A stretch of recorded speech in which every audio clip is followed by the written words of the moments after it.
Ya, Tuan Yang Dipertua, sawit Malaysia jenama juara.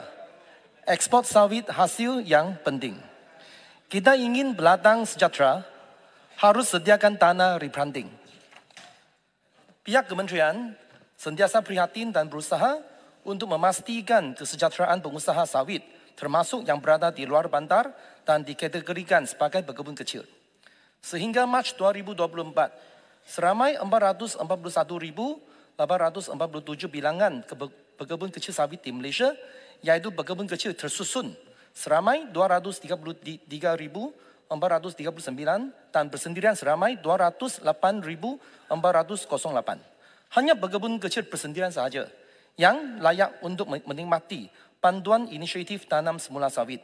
Program ini bertujuan bagi mempercepatkan aktiviti tanam semula pokok sawit tua dan tidak lagi produktif dalam kalangan pekebun kecil dan seterusnya mengelakkan kerugian hasil komoditi sawit kepada negara dan dalam tempoh jangka masa yang panjang. Kerajaan sebelum ini telah menyediakan dana berbentuk grant bagi bantuan tanam semula dan tanam baharu sawit di bawah RMK ke-10 dan RMK ke-11 sebanyak 1 bilion ringgit Malaysia. Sebanyak 20 juta dana pinjaman bulat disediakan bagi inisiatif tanam semula sawit TSPKS 1.0 untuk tahun 2019 sehingga 2023. Pada masa ini, berdasarkan kepada kemampuan kewangan semasa, kerajaan tiada berancangan untuk menguatkuasakan semula program tanam semula sawit secara grant. Namun begitu, bagi membolehkan lebih ramai pekebun kecil sawit mendapat manfaat daripada program ini, kerajaan telah memperuntukkan sebanyak 100 juta ringgit secara hybrid, iaitu dalam bentuk 50% grant dan 50% pinjaman untuk melaksanakan program tanam semula sawit TSPKS 2.0 bagi tahun 2024. Dianggarkan seramai 1,500 pekebun kecil sawit yang akan menerima manfaat daripada program ini yang melipati keluasan tanam semula sebanyak 5,900 hektar.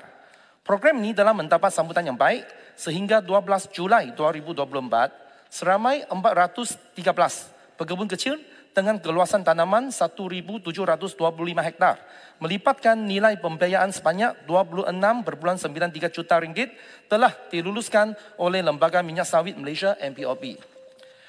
Melalui peruntukan yang disediakan oleh kerajaan ini, kita berharap ia akan dapat membantu pekebun kecil bersendirian meningkatkan pendapatan dan produktiviti di sektor sawit secara keseluruhan. Sekian. Pasal Salak. Terima kasih Puan Speaker. Timbalan Menteri, selain penyaluran dana bagi komponen grant dan pembiayaan di bawah program penanaman semula sawit yang disalurkan melalui Agrobank, soalan tambahan Pasir Salak, apakah usaha proaktif untuk meringankan bebanan kira-kira 26% pekebun kecil daripada 5.65 juta hektar ladang kelapa sawit seluruh negara, terutamanya di Pasir Salak, misalnya melalui pembelian baja, racun, input pertanian serta pembelian alat pertanian?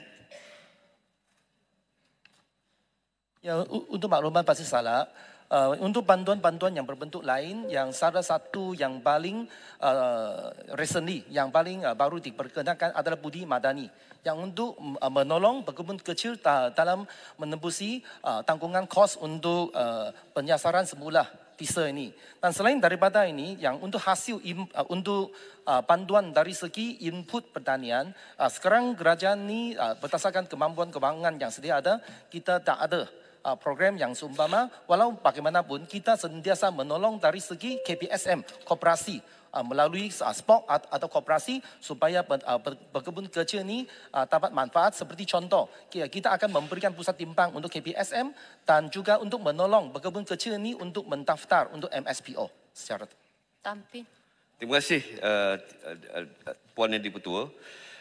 Berdasarkan pertemuan dan perbualan bersama para pemain industri sawit di kawasan saya, terdapat beberapa perkara yang menjadi keluhan mereka berhubung permohonan pembiayaan tanam semula pekebun kecil sawit 2.0 ini. Persoalan saya, adakah kementerian berhasrat untuk mengkaji semula prosedur permohonan bersama pihak bank yang dikatakan agak menyusahkan dari segi dokumentasi? Pekebun kecil sawit dan getah ini adalah masyarakat luar bandar yang susah. Timbalan Menteri, saya mencadangkan tanam semula pekebun kecil sawit ini diberi bantuan penuh, bukan pinjaman 50%. Seperti mana Kerajaan Barisan Nasional laksanakan sebelum ni. Ya, seperti yang telah dicadangkan oleh YB Menteri KPK, kita kementerian ini sekarang tengah buat untuk review untuk windfall tax, windfall levy yang sekarang kita kutip cuma dia bukan dipulangkan untuk sektor pelatangan. Kita nak mencadangkan kepada Kementerian Keuangan bahawa skala yang kita kumpul daripada yang windfall levy ini akan dikembalikan untuk penggunaan sektor belakangan dan dengan itulah baru kita boleh menangani isu di mana kemampuan keuangan yang terkangkang yang sekarang ni. Terima kasih. Dato' Speaker, Haji satu soalan lagi Anand boleh? bin